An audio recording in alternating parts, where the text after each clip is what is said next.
beliau melakukan pelanggaran kode etik dan melanggar aturan partai sehingga diambil sikap tegas oleh Dewan Pimpinan Pusat. Ya, sikap tegasnya itu pemberhentian, Pak ya? Pemberhentian. Dan beliau dilarang untuk menggunakan atribut atau nama partai untuk kepentingan apapun, baik langsung maupun tidak langsung, telah dilarang dalam keputusan Dewan Pimpinan Pusat itu. Meskipun dalam posisi sekarang sebagai gubernur, ya? Ya, sebagai gubernur, ya beliau dilarang untuk menggunakan atribut apapun untuk dan atas nama partai, termasuk menggunakan nama partai, bahkan membawa nama partai itu kepentingan apapun sangat dilarang.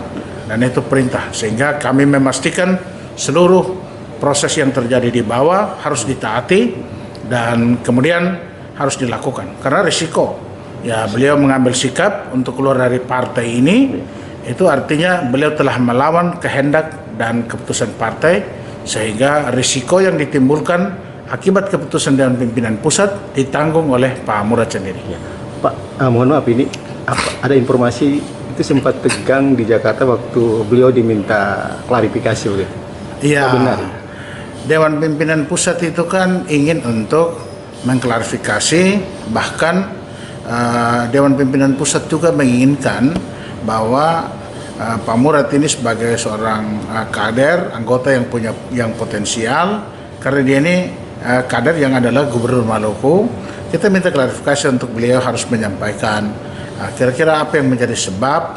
Nah, beliau kan baru diminta klarifikasi, ya beliau sudah mengeluarkan tindakan, bahkan ada sikap yang tidak mengenakan, dan ini kan berhadapan dengan pimpinan partai setingkat di atasnya.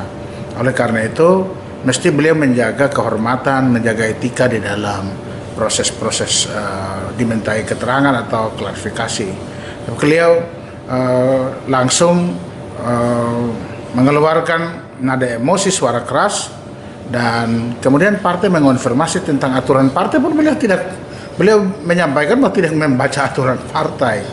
Itu yang membuat, ya sebagai seorang ketua partai mestinya dia harus menguasai aturan, paling tidak ya anggaran dasar, anggaran rumah tangga partai itu dikuasai. Tapi kalau ini tidak, maka ya kita melihat bahwa sebenarnya yang beliau lakukan ini adalah tindakan yang hanya mengedepankan kepentingan pribadi atau kepentingan keluarga. Karena yang beliau bela adalah istrinya. Padahal sikap istrinya ini yang telah melanggar aturan partai. Norma ini yang kalau dibuat, maka secara politik, etik, dan moral mestinya harus beliau ditindak. Tapi beliau lagi-lagi menunjukkan sikap arogansinya. Oleh karena itu DPP kemudian melihat bahwa sikap seperti ini mestinya sikap yang tidak terpuji dan tidak boleh dilakukan oleh seorang ketua DPD, sehingga diambil tindakan tegas. Ya, pemberhentian. Pemberhentian dari ketua DPD PD Perjuangan Provinsi Maluku.